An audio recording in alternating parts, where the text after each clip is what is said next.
、皆さんこんにちは。京都祇園祭綾笠鉾の林方、そして壬生六斎念仏の担い手をしております原田和樹と申します。私はですね、子ども六斎教室の指導であったり、京都の祭り囃子の指導、そして獅子舞などの指導も行っております。最近では石見神楽西村社中の笛の指導開発プロジェクトなどにも参加させていただいております。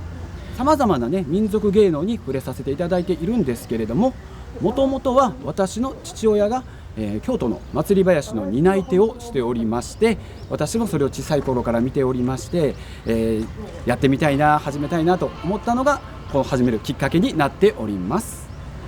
今回は京都からは無言のパントマイムで物語を展開していく佐賀大念仏子ども狂言、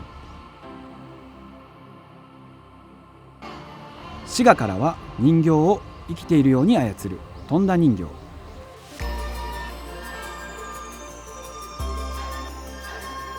大阪からは河内音頭の源流の一つである片野節、いずれも小学生から中高生20歳までのユース世代の方たちが活躍する3団体を紹介いたします。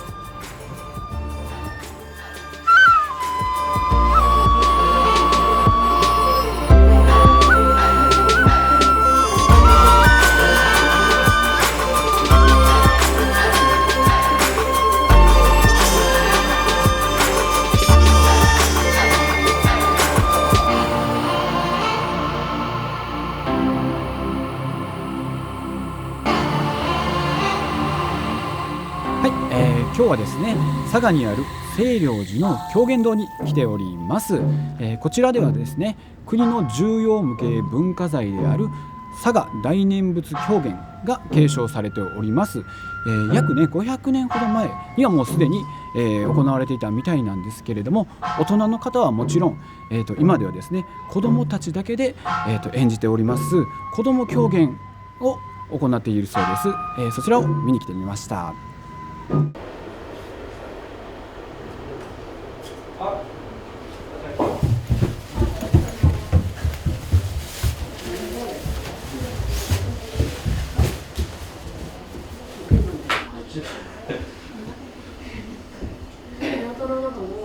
じゃあ友もやるか。じゃあそのつもりしといて。はい、で皆さんなんかちょっと行儀よくはしませんか。行儀良すぎませんか皆さん。手出して手をついてよろしくお願いします。よろしくお願いします。使ったらいいから。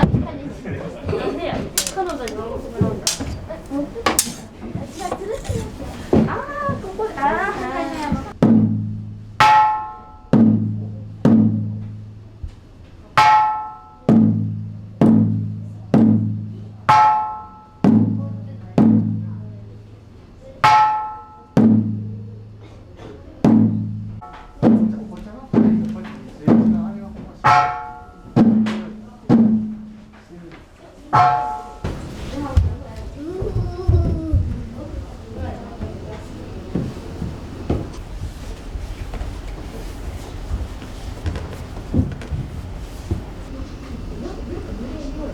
その行くも顔の辺でやろうか。自分の顔のあたりで。そうだからあんまり行くの時にこのまましたらここで変にこうやると結局顔が下がっちゃってるからこうなっちゃうから、このままこう行こう。あまり下げない。そうちょっと下げすぎ。もうそこがもう一番下やと。それ以上下げると見えへんもん、下から見てる。こうや。でもっとゆっくりやる。それぐらい。こう研いで、でなんかだから霧が濃くなってくる。それをこう立ち上がって霧をこう振り回す。シューシュー。はい。こういう感じ。そう。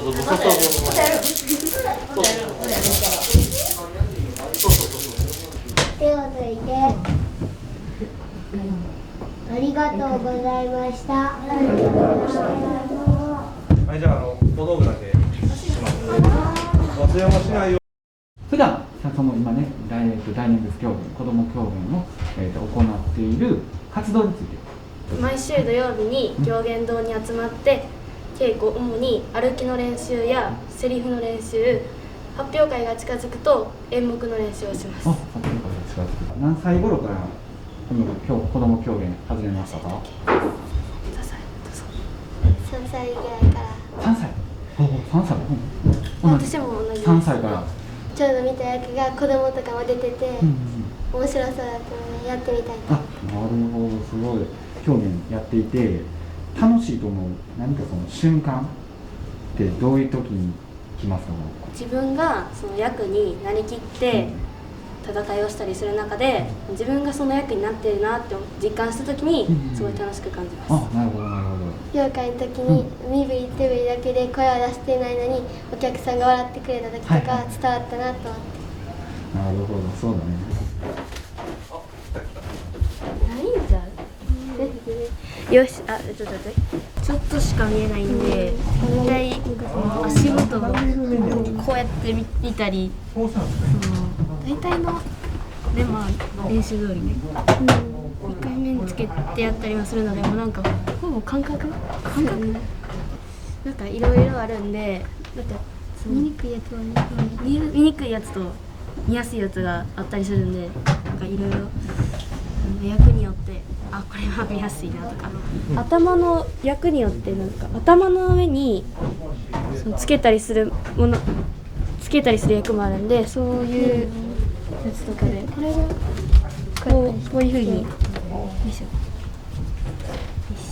ういう風に頭の上につけてつけるその役もあるので、そういうやつとかやっている時はどういう気持ちでやってるのかな？いう時失敗したくないな。失敗したくないよ。やってる時はほぼ頭真っ白で、次の1秒前のことしか考えてない。なんかほぼ真っ白になっちゃうやん。わかる？分からんなそれ。だって俺そんな覚えてへんもん。かっこいいこと言うね。その友もで今気をつけていること、何か意識して。だんだんなんていうの、弁慶のなんていうの、この呪いみたいな、なんていうのあれ、念仏みたいなやつでやられていくときに、いかになんかしんどそうっていうか、なんか呪われてるみたいな感じ、呪われてるなんか弱っていくような感じを成仏させられる。そういう感じを出せるかとか。いつ頃から始められていますか？幼稚園の年中から4歳多分ですが、赤ちゃんの時から。赤ちゃんの時からやってる。いや、赤ちゃんの時はなんか大きいものみたいな、もっと軽い。はい。わし？中に入ってたんやろ、なんか、衣装ケース、着物とかを入れる鼓みたいなのがあるんですけど、その中で寝かされてたの。ちょうどいいサイズやったんで。難しいところは船を出している時の速度です。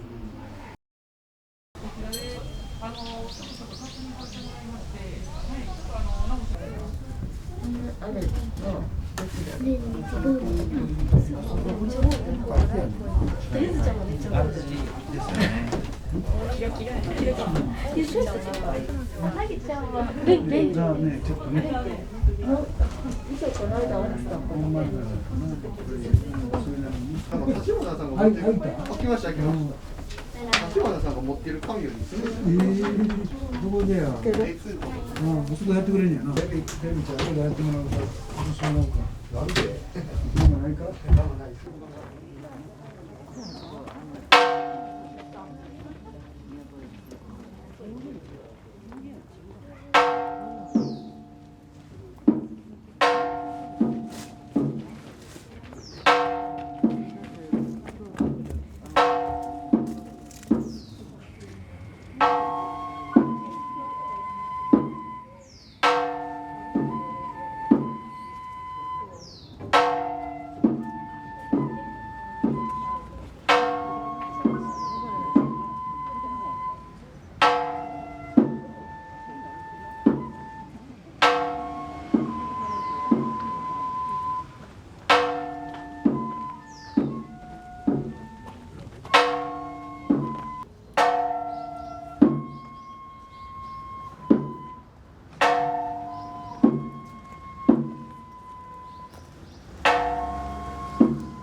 麺取って取れる？いける。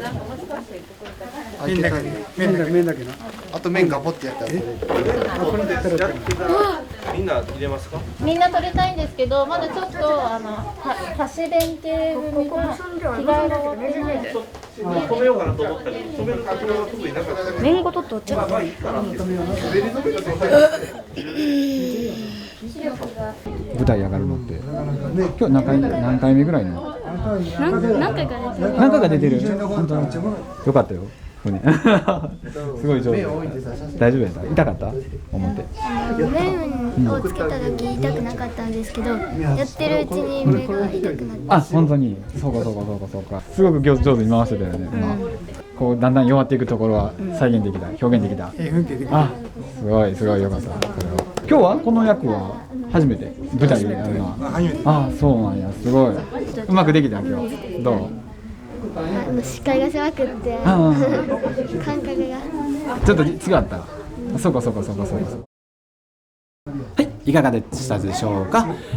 そうですね、この、佐賀大念仏狂言なんですけれども、お能と同じように、お面をつけて、豪華な衣装もつけたりするんですが、セリフを言わないんですね。パントマイムの、劇で物語が進んでいくんですけれども、それでも子どもたちが演じていて、大人顔負けの迫力であったり物語が伝わってくる、とても素晴らしいものを見せていただけたなと思います。ありがとうございました。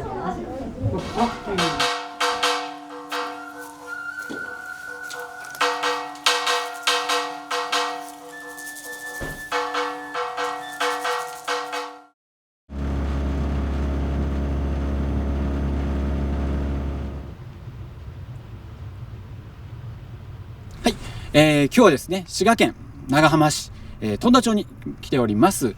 こちらにはですね、180年ほど前から、伝わる、伝統芸能ですね、浄瑠璃が、人形浄瑠璃が伝わっております。で、その、伝統ですね、その伝統を受け継いでいる子どもたちがこちらでお稽古をしているようなので、はい、覗いてみましょう。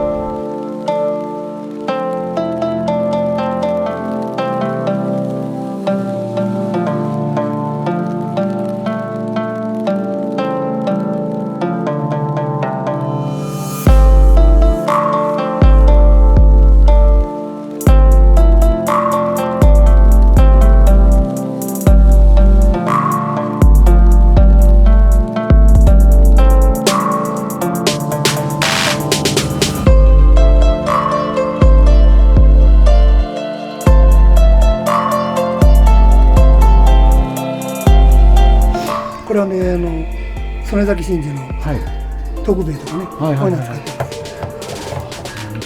これは名目仙台藩八潮です。これね、こう見ていただくと分かるけど綺麗ですよこれ。綺麗です。これやっぱこう手触ったり、保存が良くないからこうなるんです。これ髪の毛もこうなってる。仏できる。こちらは全然大丈夫ですね。これ直さずそのままなんですか？これは直さず。すごいですね。こんにちは。手先にお熱を垂らしてください。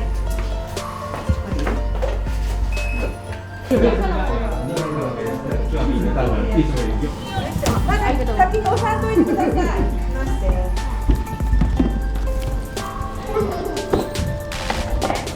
生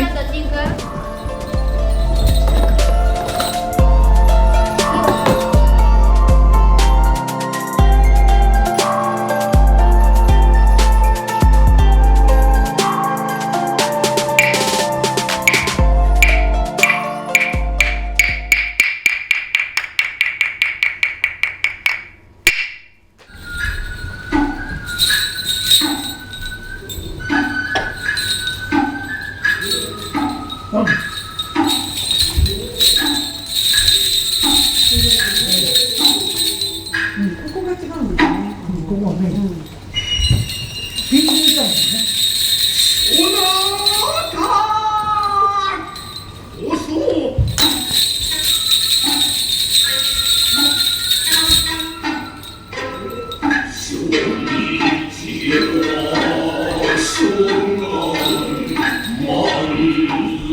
寿。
今日の配役ですね。今日の役は一体何をやっていたのかな。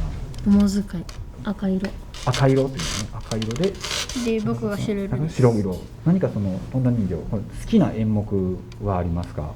サンバソウ。あ、サンバソウ、今日のやつ。まあ、僕もサンバソウです。サンバソウ。じゃあ今日は好きな演目ができたということやね。そっかそっか。注意しているところとかあるかな。高さ。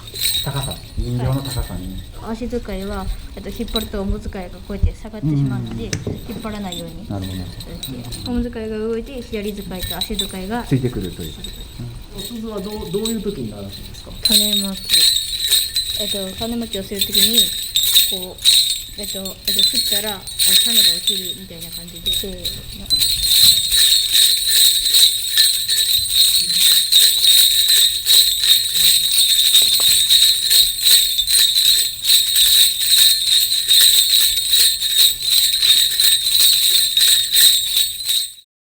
楽しいと思う瞬間、どんな時ですかね。ビシッとがそんな感じで決まった瞬間。3人の息がきっちりあって人形がビシッと決まった時が3人の心が一つになって人形がすごく上手に動かせた時、左使いはどういう動きをするんですか？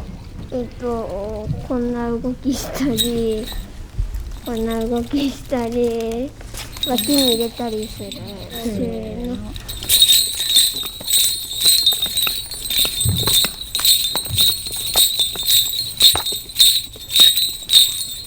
動きで気をつけてることはありますか？見やすくしてる。しっかりと動きをはっきりとさせてる。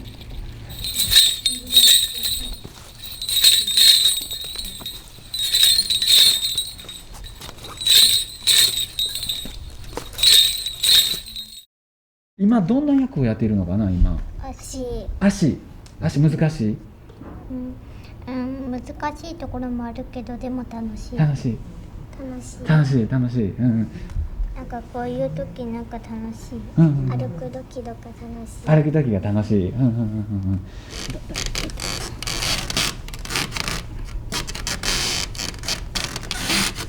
しいところね、これがね。これどういうところが難しい？このさ、お座りしてるところが疲れるし、ちょっと難しい。自分の手が疲れるよね。よいしょ。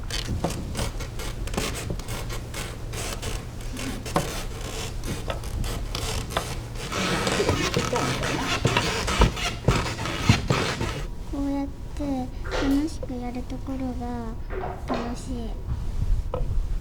ゆうも元気よくへーへーして喜ぶ感じに人形を動かすと自分もちょっと喜んで元気になる感じ。お子さんたちね、子どもたちの様子も、年齢がねそれぞれバラバラなんですが、皆さん兄弟のように楽しくやっていたかなと、雰囲気がすごくアットホームな形でされていたのかなと思います。最初にね始めるのが足使いという足の役からなんですが、足使いをしてその次に、左使い扇子を使ったりで、おんぼ使いですね、この人形の本体を使っていくというものになっていくんですけれども、その足使いというところがすごく僕はポイントになっているのかなと思いました。足がしっかり動かせているからこそ、人形が生きているのかなと、もちろんそれはね三位一体で、3つの役がしっかりと息が合うことによって人形が生きているように見えておりました。本当にね、180年の伝統ですかね、その伝統をすごく見せていただきまして、すごく感動しております。本当に今日はありがとうございました。は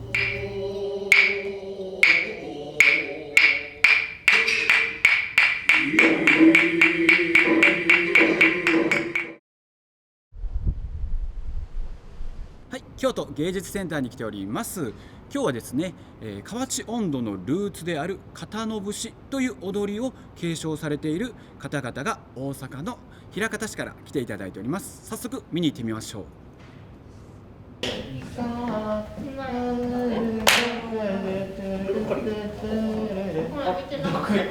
がりたい。的には男の人だから。恥ずかしい。最後にしたいな。そうしよう、そうしよう。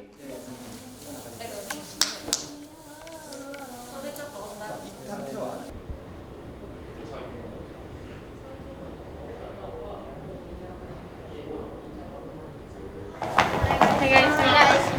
お願いします。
お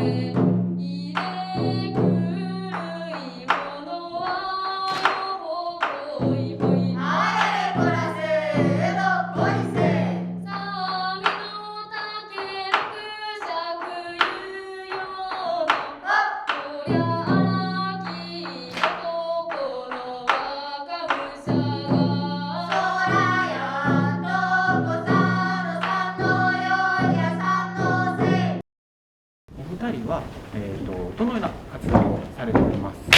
はい、私たちは地元である枚方片野の文化の片野節を、広める活動と次世代に継承していく活動をしています。で、私たちは、片野節の踊りと、節、曲、歌を、保存していて、で上の海舟などは、片野節を知っている人を探して、聞き取りや調査を行っています。歌われた、節で好きな節回しでありますか？あすやらうつらと丸根をいたすよほほいほい。あやれこらせどっこいせ。橋の上でその小さい時の友吉って石川五右衛門の小さい子の名前なんですけど、友吉が橋の下で丸くなって寝るというのが今では考えられないとこなので、自分はちょっと好きですね。天気がいい日にやってみたい。温度取りも今日ねしていただいたと思うんですけれど、何か気をつけている点はありますか、井上さん？はい、私は、声が高くなりがちなんですけど、自分が今日歌わせていただいた下題が、ずっしりというか重く歌うような、内容だったので、それを気をつけて低くできるように気をつけました。低くないとダメっていうわけではないんですけど、その内容的に高く歌うようなものでもないので、意識的に低くしようと思って気をつけてました。温度鳥さんはお腹から声出してるんですけど、私は喉から声を出してて、なんかすぐに喉が潰れてしまったりとかしてたので、発声練習をしてお腹から声を出せるようにしました。なるほどなるほど。今後何か挑戦したい役割とか？私は、今温度では、前に立たせていただいたことがあるんですけど、その太鼓でまだ舞台に立ったことがないので、それで出てみたい。私は太鼓と音頭どちらともやるんですけど、今回私が歌わせてもらった星らの曲は今回が初めてで、もっといろんなところで活躍できたらいいなって思います。はい、お願いします。こりゃ踊り子さん嫌なんじゃいな。さてはよこの場の未来様だやよほい。あれこらせどっこいせ。さえちょいとまでましたるこりゃたくしばいさ。声出しふしなしこりゃ色気だし。そらやっとこどっこいさのさのやっとこどっこいせ。さえふには中国長友こりゃ国によほ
踊りで何か気をつけているところはございますか？みんなで踊れて楽しいんですけど、左右が非対称な踊りで、右やったら次左やけどまた違う振りが入ってとか、単純そうで難しい踊りなので、その間違えないように指先を揃えることを意識してないとすぐにバラバラになってしまうので、そういうところも気をつけてます。気をつけているところ、踊りでちゃんと右と左の手をちゃんとやるのと、手をちゃんと揃えて踊ることがちょっと注意して踊らないとむちゃくちゃになります。踊りの種類はいくつあるんですか？4種類あります。4種類。2人今回歌ったと思うんですけど、井上さんの方が枚方の、その時は蘇園寺っていう踊り、蘇園寺地区の踊りと岡地区の踊りを踊りました。で、岡本さんが歌ってた、星田の節では星田の踊りと被災地地区の踊りを踊りました。今後何か挑戦したい大役まず合いの手が踊り子でも取れるんですけど、取れるっていうか自然に出るんですけど、そこでしっかりあんまり音程が取れないのでしっかり取れるようにして、で合いの手、歌い手、太鼓と全部やれるように頑張りたいと思います。私は歌で森口大根っていう歌を歌ってるんですけど、それ以外の歌も歌えるようになりたいです。こういう役もやってみたいっていう思うものは？踊りをいっぱいしてるので太鼓も叩いてみたいです。太鼓、ありがとうございます。太鼓は練習の時叩いたことあるのかな？ないないかな。わかりました。ありがとうございます。いろんな踊りがあるんですけど、そのどの踊りでもいろんな人が入ってくれてみんなで踊れるっていうのが楽しいなと思います。踊りは楽しいですか？楽しいと思う時は踊りに櫓とかに行った時に見ているお客さんとかと一緒に踊っている時が楽しいです。円になってみんなで向き合いながら踊ったりするところが楽しいです。普通の練習で自分の踊りが音に合ってきた時が一番楽しい。大きな舞台でも小さな舞台でもお客さんと一緒に踊れたらそれだけで楽しい。お客さんとかも含めてみんなで踊ってる時が一番楽しいと思ってます。なんかみんなで踊ったりできるところがいいです。みんなと一緒に踊れるのが楽しいですか？ありがとうございます。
非常に楽しいです。で最初の踊り出し非常に難しいんですけれども、一周回っていくとなんとなく踊りが分かってはきます。で、やっぱ盆踊りってね、こういうものってもともとその念仏踊りっていうものがあって、それは念仏踊りといえばやっぱり供養であったりとかそういったものなんですが、そこから娯楽性ですね、風流というものが入ってくるんです。でその娯楽性が人々を楽しませていくものっていう形で楽しみに変わっていくんです。でそれをやっぱり片野節の踊りっていうのは引き継いでいるのかなと思います。やっぱりすごく楽しいです、やっていると。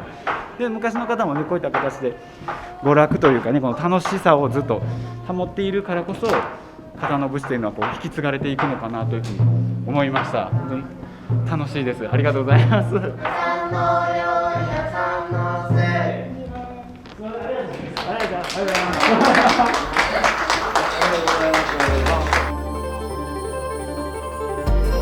いかがでしたでしょうか。それぞれ3団体見ていただいたんですけれども、そこそこの土地ですね、土地であったり人柄の、芸がすごく出ていた民族芸能だったと思います。私の小さい頃の、稽古であったりと今と比べるとですね、やはり共通する部分はあるんですけれども、今の子どもたちに合わせた稽古であったり工夫ですね、そういったものも見ることができてすごく楽しかったです。